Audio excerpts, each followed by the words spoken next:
Have you ever stood in a room full of people and felt invisible, as if your presence carried no weight? The words you spoke dissolved into the air, and the way they looked past you cut deeper than any insult.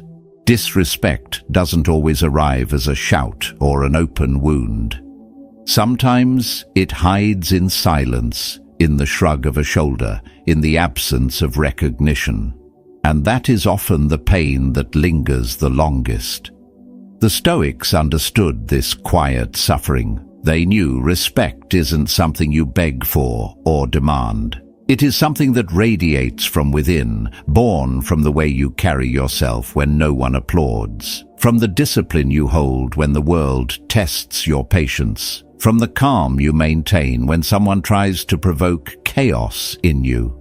Respect flows not from the noise you make, but from the steadiness of your being. So the question is not how to force others to value you, but how to shape yourself so they cannot help but do so. Stay with me, because what follows may change the way you walk into every room from this day on. As we step into the first chapter, picture this. You stand before a mirror, not in a grand hall, but in the quiet of your own room. The light is dim, the silence pressing. You see your own reflection staring back, tired eyes, shoulders slightly bent, a weight you cannot quite name. And in that moment, the question cuts through the stillness. If I don't respect myself, how could anyone else? This is where most people stumble. They wait for others to grant them value, like beggars holding out empty hands. They wonder why their voice is ignored, why their presence passes unnoticed, yet they never ask the harder question. Have I shown the world that I value myself? Have I treated my own word as sacred, my own time as precious? Marcus Aurelius wrote, "If you want to be respected, stop looking outside. Respect yourself, and others will follow. Respect begins not on their lips, but in your bones." Now imagine a man who talks loudly of virtue, yet cannot wake on time. He tells others to be disciplined, yet breaks every promise he makes to himself. People nod when he speaks, but when he turns his back, they shrug. Why? Because they see the cracks. Respect is not given to those who preach. It belongs to those who live their words. And the world has an uncanny way of sensing whether you do. Think of the opposite.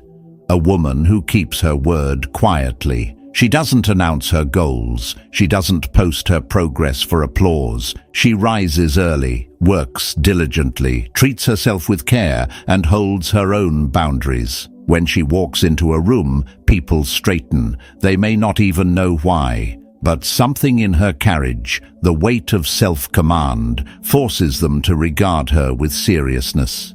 She does not demand respect. She embodies it. Seneca once said, "It is not that we have a short time to live, but that we waste much of it." He was not speaking only of time lost in leisure, but of the waste in how we treat ourselves. When you give away your time without thought, when you allow yourself to be distracted by every trivial demand, you are declaring to the world, "My life has little value." And if you treat your life lightly, others will too. Let me tell you a story. Years ago, I knew someone who complained constantly of being overlooked. "No one respects me," he said, "not at work, not at home." Yet his own desk was a mess of half-finished projects, promises undone, deadlines ignored. He spoke of dreams but never moved toward them. And slowly, people stopped listening. Not because they hated him, but because they saw he did not listen to himself.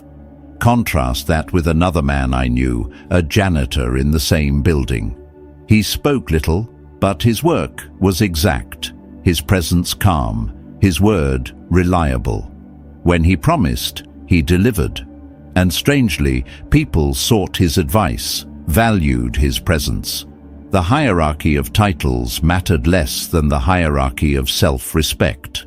The Stoics remind us that no insult wounds deeper than the one we deliver to ourselves when we betray our own standards. If you neglect your health, your word, your integrity, you become your own first enemy. The eyes of others merely confirm what you already declared in secret, that you cannot be trusted, even by yourself. But when you begin to honor your word, even the smallest promises, you shift. Wake at the time you set. Finish the task you began. Protect the hour you promised yourself. These simple acts declare, I value my life, and the world begins to echo it back. Respect is not in titles, wealth, or noise. It is in the unseen choices. The late night when you choose discipline over distraction. The conversation where you hold your boundary instead of yielding for comfort. The silence you keep instead of betraying your own dignity with unnecessary words. Over time, these choices accumulate into something solid, undeniable. People sense it like the weight of a stone placed in their hand. Remember, a man who respects himself does not fear being ignored. His value does not depend on applause. He does not beg for recognition nor chase validation. He stands rooted in his own integrity, and in that stillness, others cannot help but notice. Respect that comes from outside is fragile. Respect that grows from within cannot be broken. So the first law is simple yet unyielding. Respect yourself first. Not in slogans, not in boasts, but in action. Because without that foundation, every attempt to gain respect from others will crumble. And when you build that foundation, you will no longer have to ask for it. You will carry it with you. This is where the journey begins, with the mirror, with your own gaze, with the quiet question of whether you value yourself enough to live by your own word. From here, we move into the next truth. How to remain calm when others try to pull you into chaos, and why that calmness is the sharpest weapon you will ever hold. Moving into the second chapter, the air grows heavier. You are in a crowded room, voices clashing, laughter echoing, and then a single remark slices through the noise. It's aimed at you, sharp, careless, perhaps even cruel. Your chest tightens, heat rises to your face, and every instinct screams to strike back. In that flash, you stand at a crossroads. One path leads to chaos, the other to power. Which will you choose? Now imagine your heart pounding like a war drum, your tongue already sharpening its reply. That is the trap. Anger promises strength, but it steals clarity. It convinces you that shouting is victory, when in truth it is surrender. Epictetus once reminded us, it's not what happens to you, but how you react to it that matters. And here lies the hidden battlefield. The insult is nothing more than air. Your reaction is the weight that makes it real. I've seen it unfold countless times. A man at a gathering mocked in front of peers. His pride flared and he erupted, voice rising, fists clenching. In seconds, he lost not just his composure, but the respect of everyone watching. They remembered not the insult, but his loss of control.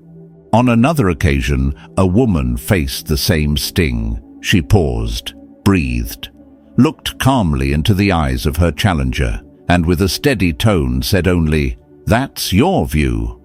Then she smiled and turned back to her work. Silence followed. The room shifted. Who was respected more? Not the loud voice, but the steady one. Anger does not solve problems, it amplifies them. Seneca wrote, "Anger, if not restrained, is often more hurtful than the injury that provokes it." Think about that. The wound from the insult fades, but the damage you cause in rage lingers long after. The raised voice, the broken trust, the foolish words that cannot be recalled, these become the true scars.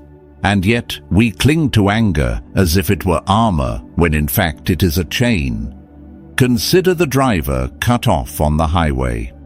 One man chases, horn blaring, hands gripping the wheel with white knuckles. For what? To prove he was wronged. The risk of an accident, the spike of blood pressure, the wasted peace. He gains nothing. Another driver, same moment, takes a deep breath. He releases the grip, lets the other car speed away. Who is stronger? Not the one burning in rage, but the one who refuses to be owned by it.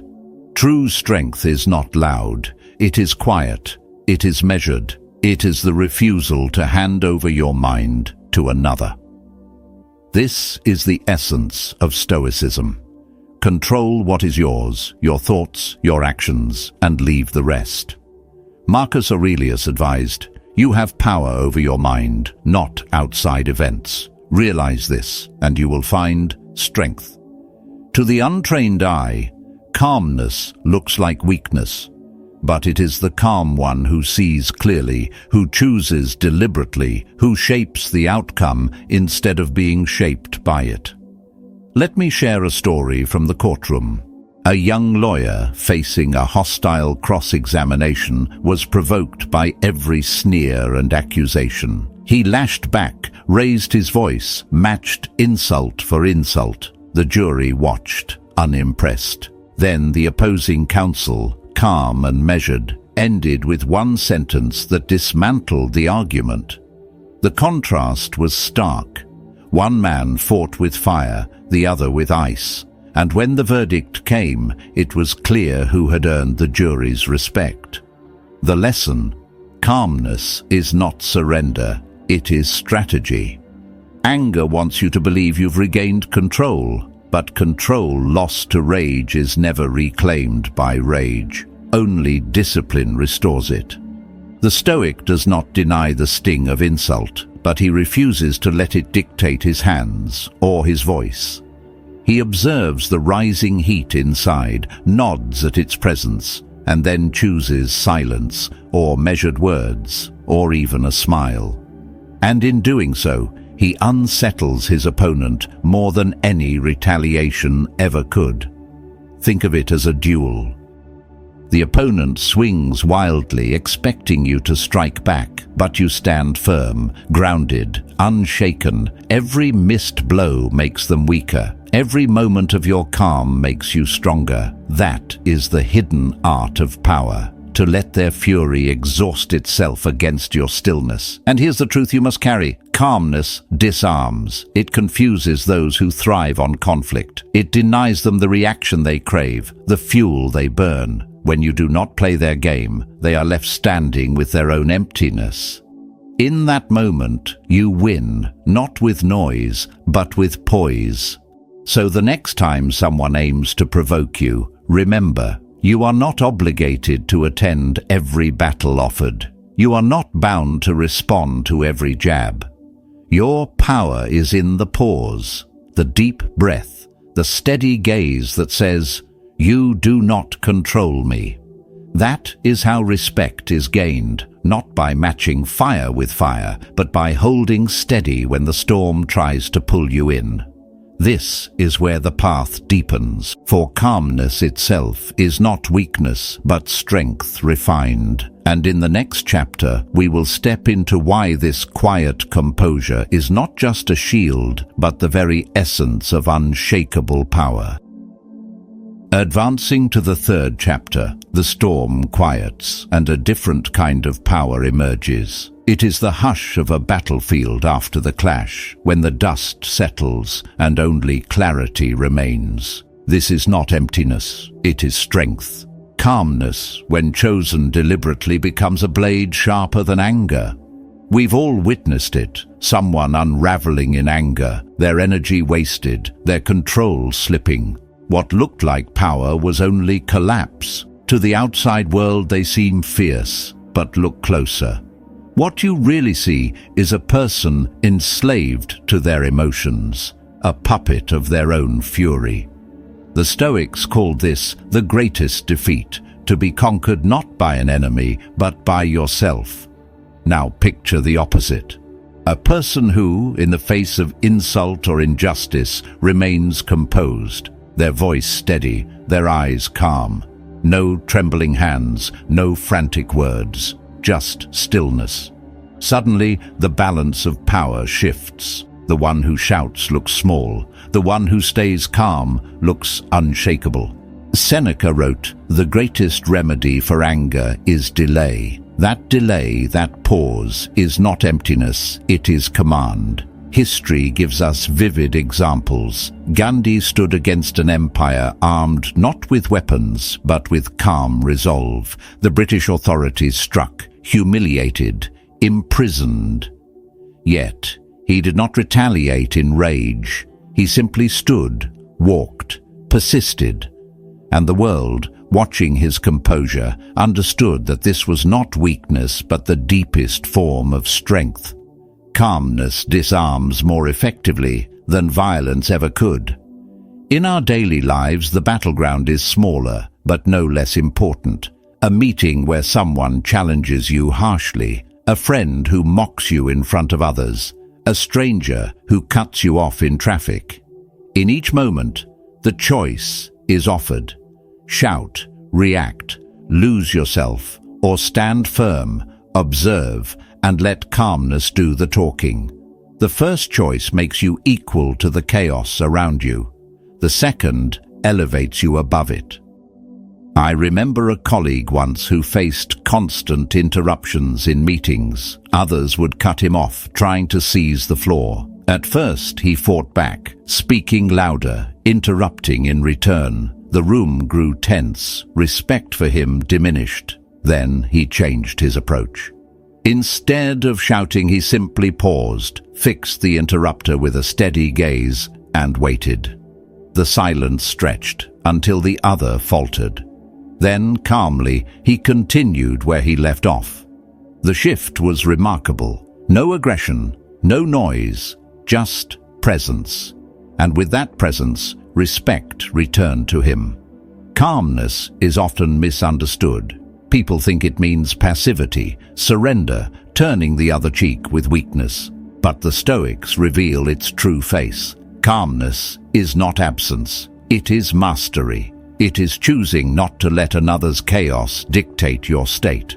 Marcus Aurelius once reflected, "You have power over your mind, not outside events." To remain calm is to declare, "I belong to myself, not to the storm around me."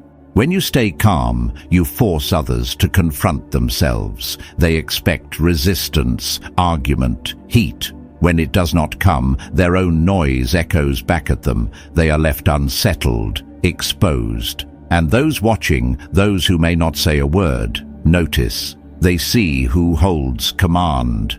Respect is not earned by being the loudest voice. It is earned by being the voice that does not tremble. This truth is liberating because it means you do not need to be bigger, stronger, wealthier, or louder than anyone else. You need only discipline. Discipline over your tongue, discipline over your breath, discipline over your own heartbeat when it races with anger. And when you do, you become untouchable. Not because harm cannot reach you, but because harm cannot control you.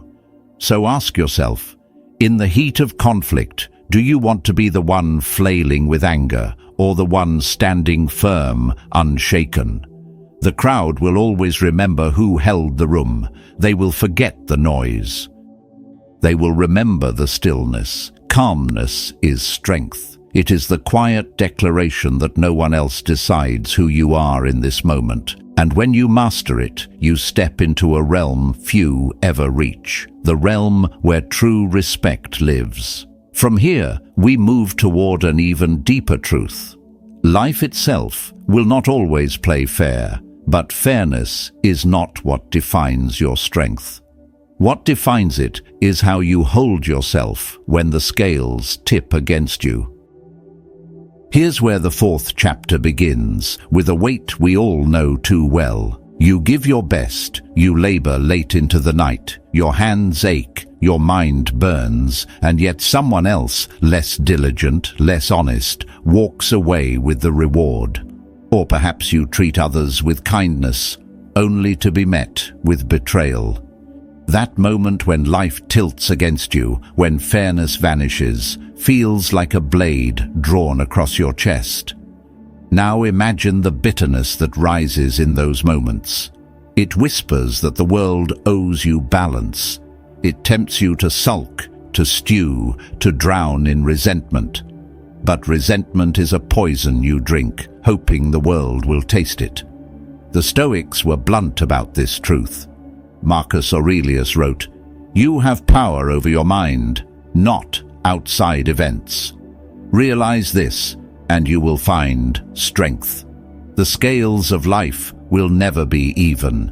The only balance you can control is the one inside your own soul." I once worked alongside a man who was tireless. He gave everything to a project, and when recognition came, it was given to another, someone more visible, someone better connected. He was shattered. For weeks, he carried the weight like an anchor, bitter at the injustice. And yet, while he sulked, the one who received the credit kept rising. Why? Because bitterness is motionless. It traps you. It makes you forget your path. He eventually learned painfully that fairness was never promised. Growth was his alone to claim, regardless of who received the applause. Seneca reminded us, "It is not the man who has too little, but the man who craves more that is poor." What makes us poor is not lack of recognition, but the hunger for it. To live waiting for fairness is to chain your peace to things you can never hold. But to accept that life is tilted, that rewards do not always match effort, is to walk free. Injustice does not define you. Your response to it does. Think of a craftsman. He shapes wood with care, sands it smooth, polishes it until it shines. Yet sometimes the customer barely notices. Does that mean the work was wasted? Not to him, because the work refined him. His craft was his virtue, not the applause. This is the Stoic way. Your effort is never lost if it strengthens your character. The world may ignore it, but you will not. And here lies a deeper paradox. The more you demand fairness, the less respect you gain. People sense desperation. But when you work, knowing full well the world may not reward you, your calm detachment becomes its own form of power. You cannot be manipulated by unfairness when you no longer depend on it. That independence, that refusal to be broken by an unjust outcome, commands respect more than any title or prize. I've seen leaders embody this. A manager overlooked for promotion congratulated his rival sincerely, then returned to his work with dignity. Months later, when crisis struck, it was him the team turned to. Not because of a title, but because he had shown steadiness when life tilted against him. That is the currency of true respect, earned in the dark, revealed in the storm. Epictetus urged, "When something happens, the only thing in your power is your attitude toward it." Fairness cannot be forced, but dignity can be chosen. If you lose with grace, if you endure betrayal without collapsing into bitterness, you reveal a strength most people cannot fathom. And in that revelation, even those who wronged you are forced to acknowledge your resilience. So when life cheats you, and it will, remember, you are not defined by what was taken. You are defined by what you refuse to give up. Your peace, your virtue, your respect for yourself. Injustice is not the end of your story unless you allow it to be. At this stage, the lesson sharpens. Respect built on self-control and resilience does not stay hidden. It radiates. It changes how people see you. And this brings us to the next truth. Presence and integrity, the quiet force that commands respect without a single demand. From here, the fifth chapter unfolds with a softer light. Not the blaze of anger or the sting of injustice, but the quiet warmth that enters a room and steadies everyone in it. Respect is not always won by force. Sometimes it flows from presence itself. How you carry yourself, how you stand, how you make others feel in your company. Now imagine walking into a crowded gathering. Some rush to announce themselves, to take up space with noise, with exaggerated gestures. Others shrink back, eyes down, hoping not to be noticed. But then there is the one who walks in without hurry. Shoulders relaxed, chin lifted, eyes attentive. They don't demand attention, yet attention finds them. This is not charisma in the shallow sense. It is integrity, a wholeness that does not need to be proven. The Stoics understood this kind of power.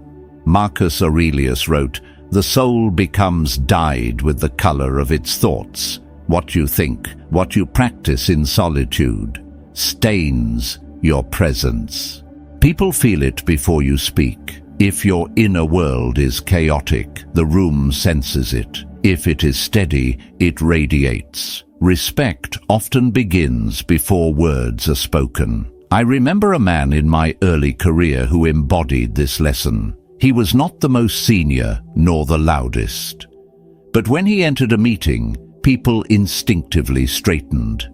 He listened more than he spoke, but when he did, every word carried weight. Not because of rank, but because his life matched his voice. He treated the lowest employee with the same dignity he gave the highest. He followed through on his commitments, even the smallest. You could not catch him in hypocrisy. Over time, his presence itself commanded respect. He never asked for it. He never had to. Contrast this with someone else I knew, a man desperate to impress. He spoke constantly of his connections, his achievements, his plans. Yet behind closed doors, he cut corners, lied easily, and dismissed those beneath him.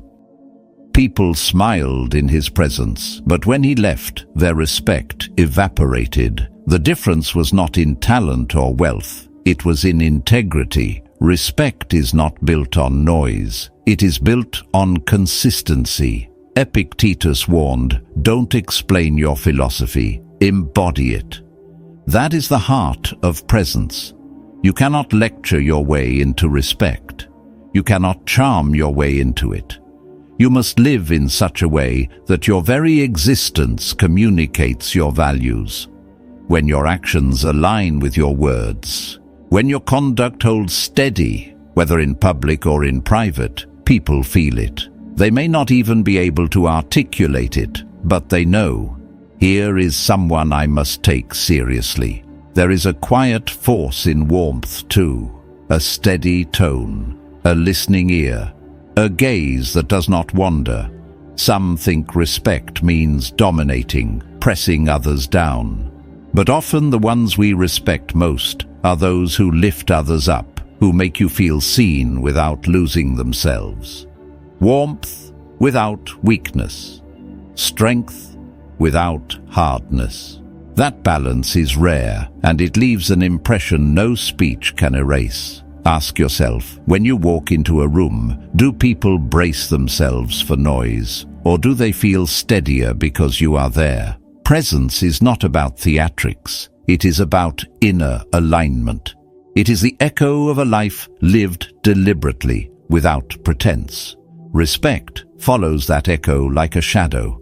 So cultivate your presence, not by rehearsing lines or mimicking gestures, but by refining your inner life.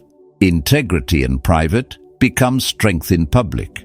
Respect for yourself becomes respect from others. It begins with small choices, the promises you keep to yourself, the way you treat those who cannot repay you, the discipline you hold when no one is watching. These choices dye your soul, and your soul dyes your presence.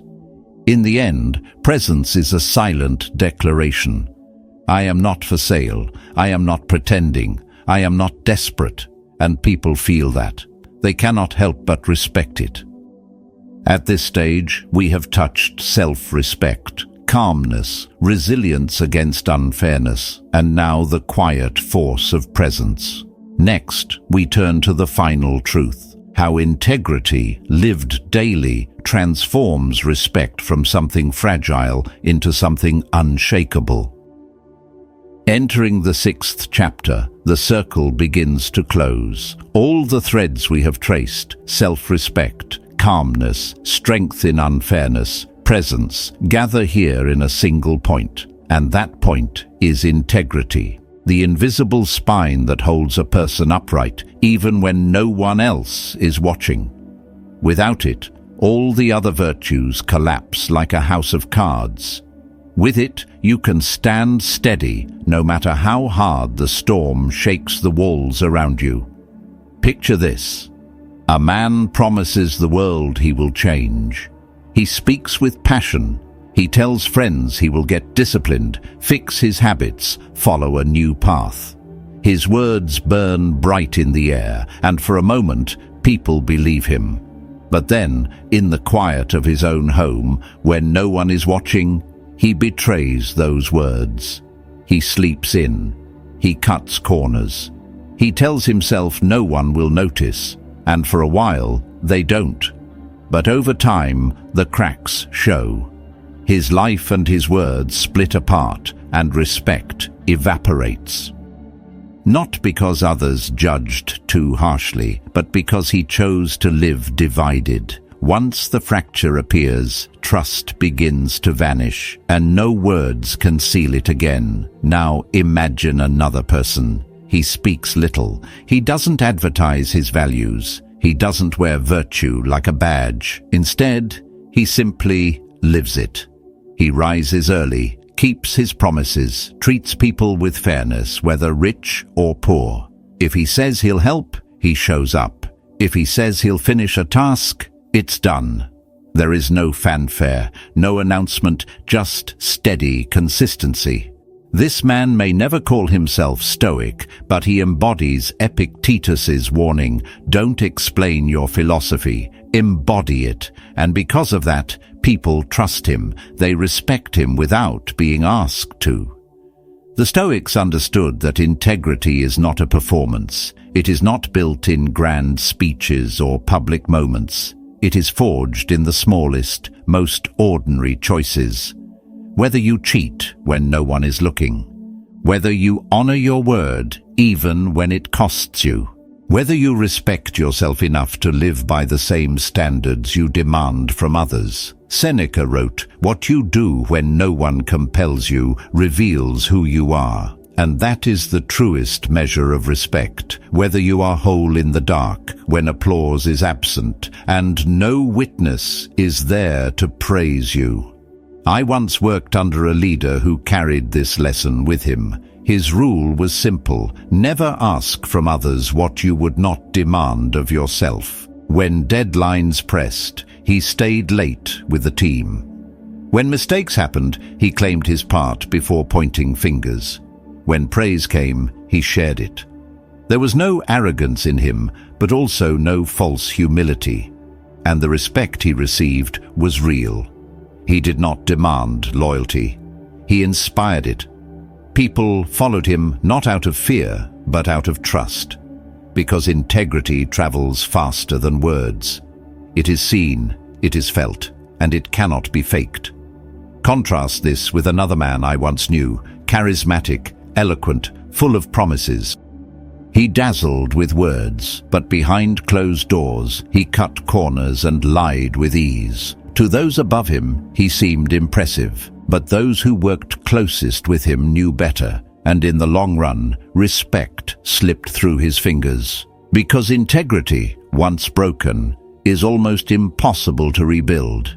You may patch the walls, but people will always feel the fracture beneath. This is the hard truth. Integrity is not about perfection. You will fail. You will stumble. You will fall short. But integrity means you own your failures instead of hiding them. You correct your course instead of defending your pride. Marcus Aurelius, the emperor of Rome, filled his meditations not with self-praise, but with reminders of his own weaknesses. He confessed where he lacked discipline, where he needed to do better. That honesty, that refusal to pretend, is integrity in its rawest form. It teaches us that respect does not come from never failing. It comes from never lying about who you are. Respect born from fear fades quickly. Respect born from charm dissolves. But respect born from integrity endures. Because it does not depend on circumstance, performance, or approval. It rests on something deeper, the unshakable fact that who you are in public is who you are in private. The Roman general Cato the Younger was known for this. His enemies despised him, but they respected him, because whether in the Senate, in war, or at home, he lived the same austere discipline. His life was seamless, and that made him untouchable.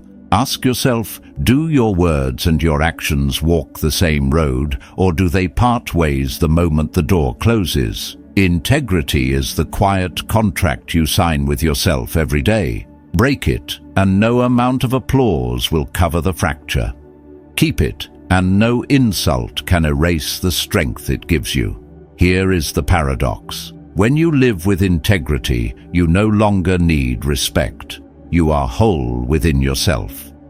And yet, precisely because of that, respect follows you. People sense it. They may not even be able to name it, but they feel it. Integrity is not loud, but it echoes in every room you enter. It carries in the way people lower their voices when you speak, in the way they glance to you in moments of uncertainty, in the trust they extend without asking for proof.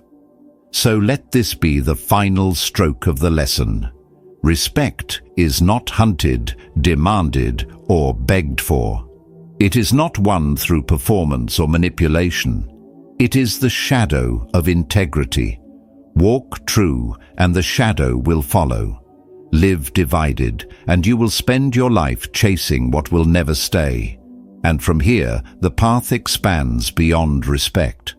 Because respect is not the end goal, it is only a signpost. The deeper destination is freedom.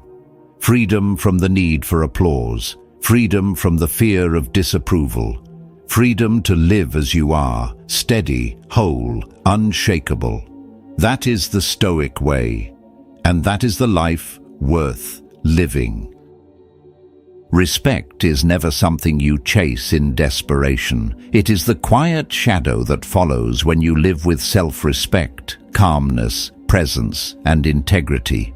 If you have walked with me through these truths, you now know the fastest way to make people value you is not by demanding their approval, but by shaping yourself into someone who commands respect without asking. Think about it. Every time you honor your own word, you grow taller. Every moment you choose calm over chaos, you grow stronger. Every act of presence and dignity creates an invisible weight that people feel the moment you walk into a room. And when integrity ties it all together, respect becomes unshakable. Not because others decide to give it, but because you already carry it. If this message speaks to you, let it be a reminder that change begins within. Subscribe so you can keep walking this path with me, and let every new lesson become another tool to strengthen your character. Drop a comment with just 2 words, true respect. Let that be your declaration today. Remember, respect is not a prize, but a reflection. Live steady, live clear, and you will never need to beg for it. Stay strong, because what comes next will take you even deeper into the art of living with unshakable power.